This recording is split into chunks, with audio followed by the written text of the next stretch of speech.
Hello again, everyone, and welcome to the OSU Roundup. I'm Casey Kendrick. We're going to be joined by Coach Josh Holliday, Coach Alan Bratton, also coming up as they get ready for a regional in Stillwater, Oklahoma. But let's start with the Oklahoma State Cowgirls softball team headed to Oklahoma City for the Big 12 Championship, coming off an incredible series with Oklahoma. Joining us now is Coach Kenny Gajewski, the head coach of the Cowgirls. And, Coach, always a pleasure to have you with us on the show. Thanks for having me. So let's talk about Bedlam a little bit, Coach. Boy, Friday night, just the build-up after you guys swept Texas and obviously Oklahoma, #1 in the country. The electricity and the build-up, you could just feel it in our community. It was really cool. I felt it all week long, like you just said, and really cool to see everything kind of transpire. Our fans are just incredible. They've been here all year, and it was an exciting moment for them as well to be able to host the #1 team in the country, one of the best teams maybe ever, from what everyone says, and it was just really cool to have them in our backyard. You told me that it was going to be big. Epic was the word you used Friday night, and you delivered on that. You can't win the series or certainly get the sweep or win the Big 12 championship if you don't get that Friday night win. As far as the series is concerned. So that was huge, and your kids really stepped up and delivered in a big way Friday night. They did, and we got down, early. But I really feel like this team, when we get down, is when they really start to go. And I don't like that about them, but it kind of has been who we are this year. And we got down 2-0, I think, and then answered with a home run by Reagan Wright, and it just kind of it got this place rocking. I just couldn't believe the roar that came out of our outfield and the stands, and it's like it collided right above second base, and I was like, whoa, we got a game here. It's about to get real. And I did use that word with you, epic, and I thought it could be an epic night. And I felt like that because of our team. And we really don't have any fear. We haven't had any fear, and we haven't always played like that against OU. But after 6 years, I think we finally got through that. Well, and then we game 2 on Saturday, exact score, except not on the winning side. But again, that has got to give you tremendous confidence. We just beat this team. Now we competed with them, and they just got us by the same score we got them. Hey, the #1 team in the country, we're hanging in there, and I know there was tons of confidence going into Sunday. Yeah, we weren't lacking on Saturday for anything. I told our girls enjoy this for a quick moment and then get right back to bed, get some rest, we're going to have a quick turnaround, and get back to your focus. And they did that. And, boy, when you talk about that Saturday game, thought Kelly threw extremely well again. Maybe the part that she'd like to have back are her walks, but really struck out a team that doesn't strike out a lot. I think she struck them out 8 times, which is an incredible feat. So it tells you about her stuff. And really, when it comes down to it on Saturday, we had it set up the way we wanted it. We just couldn't get it done and couldn't deliver the final punch. But we had bases loaded with no out, with February up, and I wouldn't want it any other way. Yeah, and obviously that was a big inning. You guys came back in a huge way in Game 3. And they were searching for answers. Now the freshmen came in and pitched really, really well. But you guys, to fight back from a 9-1 deficit to have the go-ahead run on the bags and certainly the lead run at the plate, just, again, talks about where you guys are right now. No one's into attaboys. You are not into attaboys. I know that. But to make that gargantuous leap was really cool to see. That was cool for our programs, cool for our kids that have been here for a long time who have had zero success against OU. And, they are the standard in this game at this point. And I think we took some giant steps. We felt like we've been close in the past, but we just haven't been able to kind of get to the top of that mountain there. We kind of got to the top one night and then got kind of pushed back down, and now we got to figure out how to get back up and stay up there and push them off. And we'll get there. I'm excited about the way we came back. I'm excited about a lot of things. Still as disappointed as I've been in my time here, just personally and for our kids and for our fans. I just wanted them to experience that. And when you have something in your grasp like we felt like we had, it's a great thing to have. It's a great experience. But in the end, no moral victories here. We got beat. We're second place, and now we got to look forward to the tournament and what comes after. Well, and that's where, again, the reward of the season could still very much be there. I don't know how much emphasis you place in the Big 12. I mean, obviously, you got to get there. You're going to the tournament. You're probably going to be hosting. Maybe you're thinking super regional hosting, so maybe there is some implications in this tournament. But I know you got Oklahoma City on your mind, and then obviously the regionals are right there. Yeah, we got Texas on our mind. That's our first Big 12 game at 11 a.m. on Friday. That's the most important thing to me at this point. We're going to have a really good practice this week and be ready, and we're going to face a good Texas team. That's number one. That's the most important game of our whole year. It's kind of the message we've said the whole year. It's the next game, and we need to go out there and we need to play well. And then looking ahead, Coach, just a little bit, again, I know that's what you're focused on, but what do we know about hosting and regionals? I mean, any of that conversation coming down the line yet to know whether for sure there'll be more softball at Cowgirl Stadium? Yeah, I think we're a for sure host. I'd be shocked if we didn't host. I mean, anything can happen. I don't know why we wouldn't host. I mean, we're a number 7 currently in the RPI, which should allow us to host a super regional too. We've earned that. We've done everything that the committees have asked you to do. And we'll see where it all shakes out. But I can tell you this, it doesn't matter where we end up, we'll be ready to go and play, and we'll play our best softball. Some of the greatest memories I have in your time here already was that regional and super regional 2 years ago, which got you the College World Series. Crowds are now back to full capacity.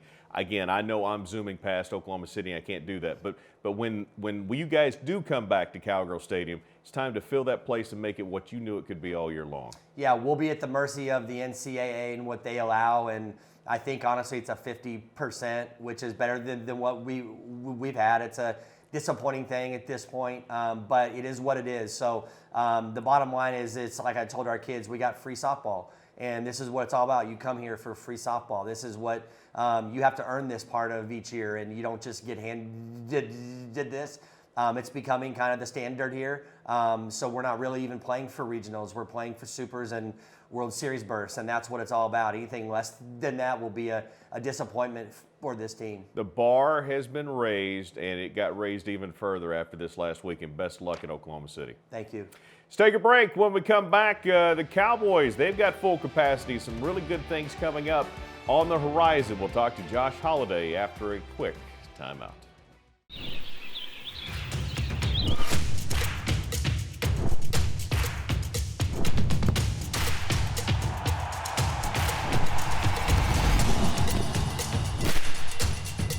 For all the ways you love to play, Academy Sports and Outdoors makes it easier than ever to get what you need and have fun out there. Get free shipping on your favorite brands at academy.com or get free curbside or in-store pickup at your Academy store. This one is intercepted.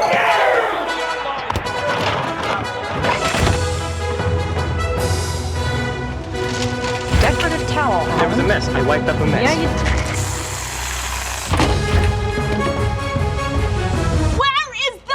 Never mind, I found it!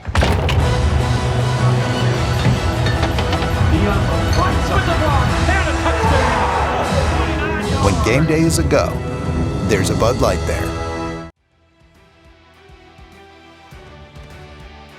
Welcome back to the show, and let's bring in Coach Josh Holliday. And Coach, first off, congratulations on another Bedlam win this week. And obviously, anytime you get a Bedlam win, it's always a great thing.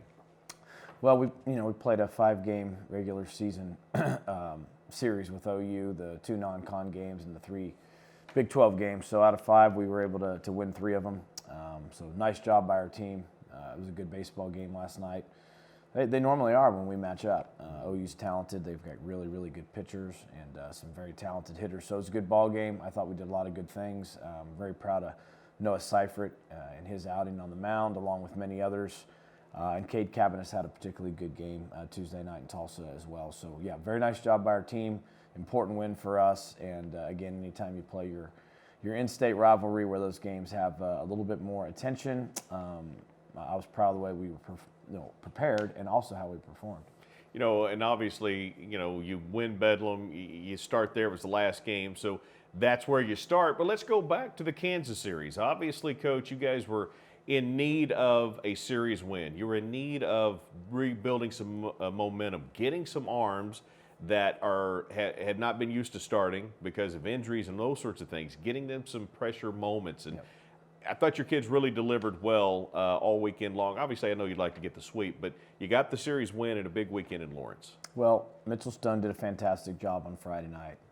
He did an awesome job. He pitched deep into the game. It's his longest outing. It's his best outing. The confidence he pitched with and developed, I think, over the course of that outing will serve him well moving forward. We were very offensive. I think we had an 11-run inning on Friday night. So a lot of really good things in day one. Day two, what can you say? Justin Campbell went out and threw a no-hitter. We went out and supported him early. We go out and win 19-0. He throws a no-hitter. He was simply dominant. It was a lot of fun. It was a moment in history. I believe the first 9-inning no-hitter since 1968. So that puts some things into perspective for you, how hard that is to do and how rare that is. And then Sunday's game, we were in a good position. We had some leads throughout the game. We just didn't close the game out collectively, and that's something we talked about after the game, being collectively better across all phases to close a game like that out, and that was disappointing. We didn't hide our emotions or feelings about that because we had that game, what we thought at one point at least, in a pretty leveraged position. So you're constantly pushing forward. You're constantly learning. You're constantly demanding out of each other to be better. And our players are in that mindset right now. That showed up on Tuesday night when we went over to Tulsa. And now we shift our focus to Baylor. You know, I want to go back quickly, though, Coach, to that Justin Campbell, Big 12 Pitcher of the Week, and understandably so. It's interesting when you do have the run support that he had.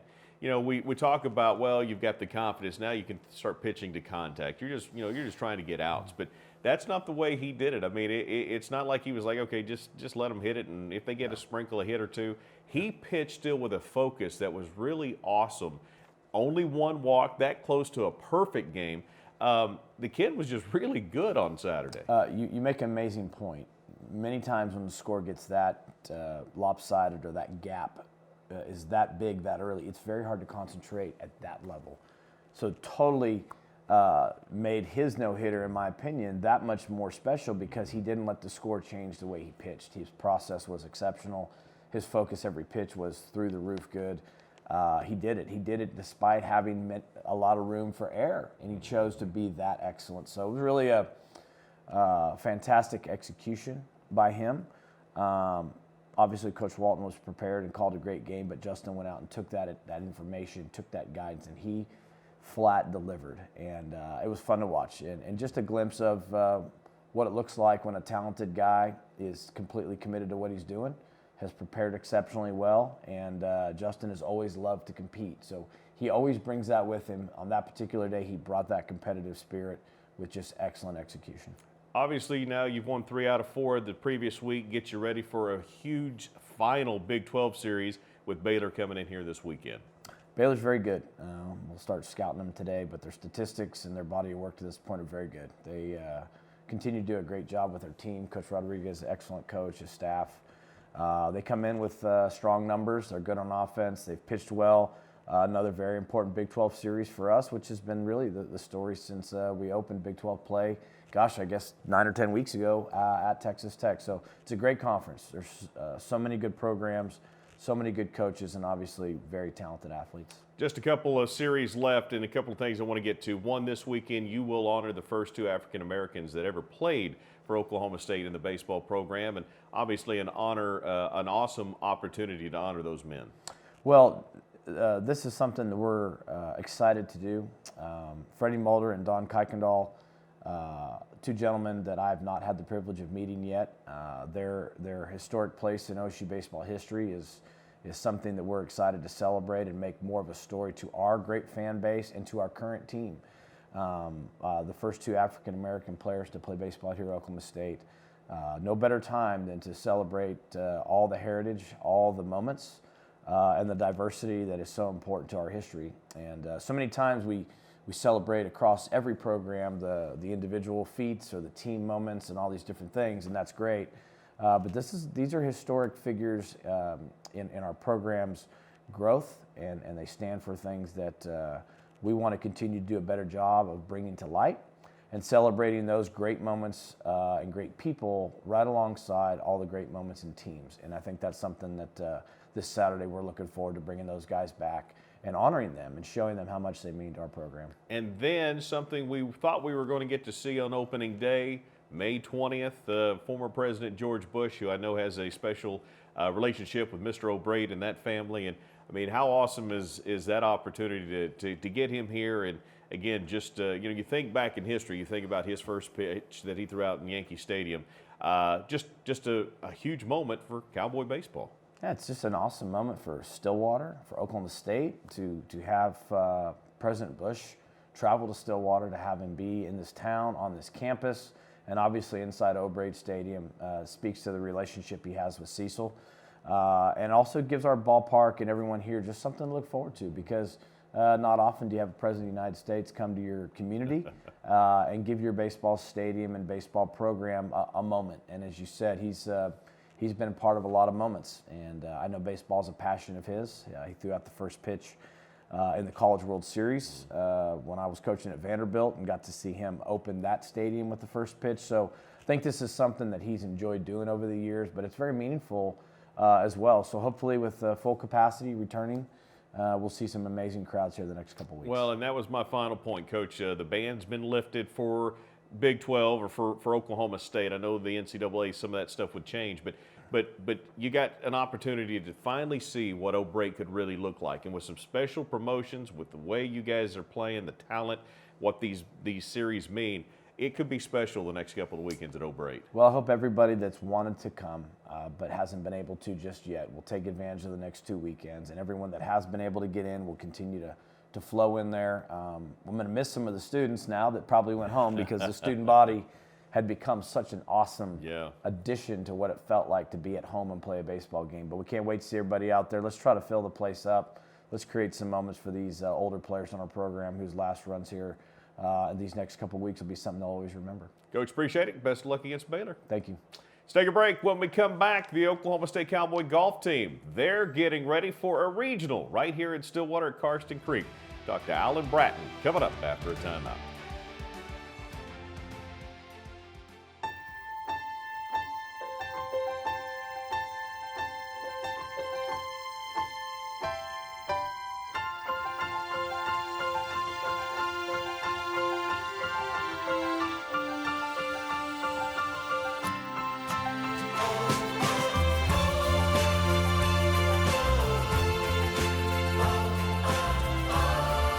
Living with joint pain. Take the first step at mercy.net/cowboysortho. There are a great many things that can be found on the road. A giant blue whale in central Oklahoma. Musicians in search of that perfect melody. You'll even discover the center of the universe. You'll find stories of lives led, challenges met, and men who raise pigeons. They're all out there waiting to be discovered. All you have to do is follow the road. Phillips 66. Live to the full. Welcome back to the show. We're going to talk some Cowboy golf now. Joining us now is the head coach for the Cowboy golf program, Alan Bratton. Coach, pleasure to have you with us on the show. Yeah, it's always good to be here. Thanks, Casey. You're getting ready for, obviously, a big regional here in Stillwater, but let's step back just a little bit. Coming off a Big 12 championship, a dramatic finish, a convincing, very difficult place to play, and what a heck of a win for you guys this year. Yeah, thanks. That was an exciting week. You mentioned the venue. The real star of the week was Prairie Dunes. Anytime you get to go up there, it's a special experience, and the course delivered as always. And our conference is really strong. We've had the premier golf conference in the country for a number of years. Came in with 5 top 15 teams in the conference, and a couple others that are coming on strong, and had a real battle with Texas and OU. 3 top 5 teams right down the stretch, and we were fortunate to end up on top. So when you look at this team, you have several different guys that have won events. You've had several wins as a team. You win the Big 12 going into the regional. How do you feel like you guys are playing right now? I mean, is this a team right now that's really right where it needs to be going into postseason? I think so. I certainly hope so. We've been getting better as the year goes. You mentioned we've had guys win tournaments. We've had guys win tournaments in their career, but we haven't had an individual win this year. Okay. But we've won team events, and I think that's a real compliment to the group as a whole. We've been a true team. It's been a different guy contributing every single week. We have a clear leader in Austin Eckroat, but we were able to win a tournament without him in the lineup. So really pleased with the contributions we've gotten across the board. We thought our depth would be the real kind of key to our success, and it's turned out to be that way. And I like the direction our guys are heading straight through the lineup. So speaking of Austin Eckroat, obviously got a chance to compete in the Walker Cup, went 2-1 in that. Talk about, first off, just the opportunity there, but secondly, a guy now that has been in that kind of a pressure-packed situation, getting ready for a regional. I mean, that's almost invaluable experience. Yeah, 100%. He's had a great, month leading into the regional and national championship in that he played really well for us, finished, I think, 4th at the conference, performed well under pressure down the stretch with an exceptional final round 65 at Prairie Dunes, which is the lowest we've had anybody in the history of OSU shoot at Prairie Dunes. So he did that, handled that pressure, helping lead us to a win, and then he gets to follow it with a special performance at another historic venue, Seminole, at the Walker Cup. He was one of the stars of the team and really delivered a significant win in the final day of singles. They sent him out first to make a statement, and he ran over his guy with a 7-6 match play win. So for him to have those important putts and successes under pressure that close to us leading into the championship is, like you said, it's invaluable, and hopefully he'll take that confidence and we can roll the rest of the year. Obviously, the goal of this program is championships, is to get to Grayhawk, get out to Scottsdale, and take care of business out there. But the path to do that is in Stillwater, at the regional, and out at Karsten Creek. And I know you have put a huge emphasis on, man, we just need the fans. If you go back to the championship year, what a special venue, what a special moment. And while it's not a championship, it could be a regional championship, which you've won 4 in a row, but it is one that is, they're very, very important to the process. Yeah, that's huge. That is the home field advantage at Karsten Creek. People talk about that. A lot of golf courses might have some nuance to them. Karsten Creek's just right in front of you, and it punishes us and anyone else. If you don't execute, it's going to pound you. But the home course advantage for us is obviously most college golf tournaments you don't get a big crowd, but when we play in Stillwater we do, and I hope our fans will come enjoy these great players. Another time we don't host that often, and hopefully they'll get up Monday, Tuesday, and Wednesday morning, come out early, and support us and really be a difference. They've always done it in the past, and I expect it to be no different this year. May 17th, Monday, out at Karsten Creek, absolutely free. You can come out, walk the course. Now the clubhouse is there's going to be some protocols, but still plenty of opportunity to get out there and see your team. And again, those are some of the most vivid memories of that championship, was the crowd roar throughout that weekend. Coach, pleasure to have you with us. Best of luck in the regional. We'll talk to you again soon. Thanks, Casey. Hey, that's going to wrap it up for us. We want to say thanks to Coach Gajewski. Want to say thanks to Coach Holliday and Coach Bratton, and we appreciate you guys tuning in as well. I'm Casey Kendrick. We'll see you next time on the OSU Roundup.